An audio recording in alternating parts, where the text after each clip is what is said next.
اپنی جانوں اور اپنے گھر والوں کو اس آگ سے بچاؤ جس کے ایندھن آدمی اور پتھر ہیں. اس آگ سے بچانے کا حکم دیا گیا ہے ہمیں. آگے فرمایا اس پر سخت کرے یعنی طاقتور فرشتے مقرر ہیں جو اللہ کا حکم نہیں ٹالتے اور جو انہیں حکم ہو وہی کرتے ہیں.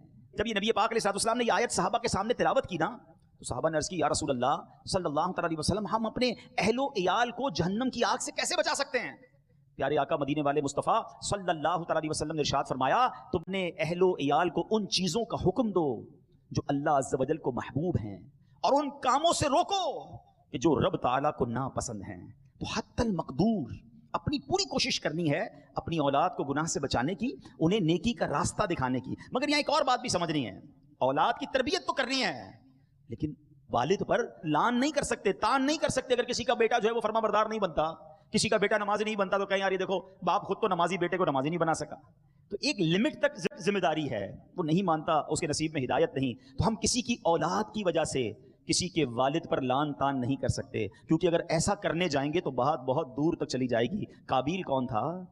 حضرت آدم کا بیٹا تھا نا, کفر پر موت ہوئی.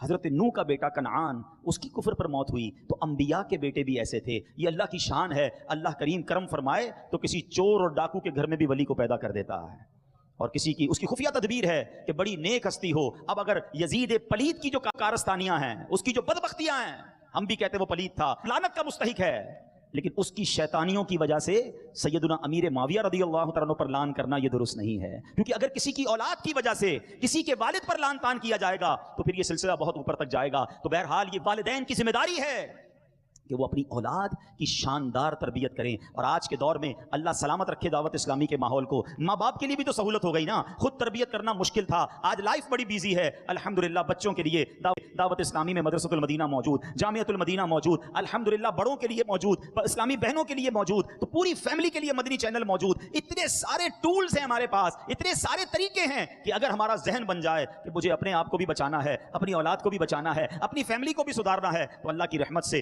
دعوت اسلامی کا یہ مدنی ماحول ہمارے سامنے ہے.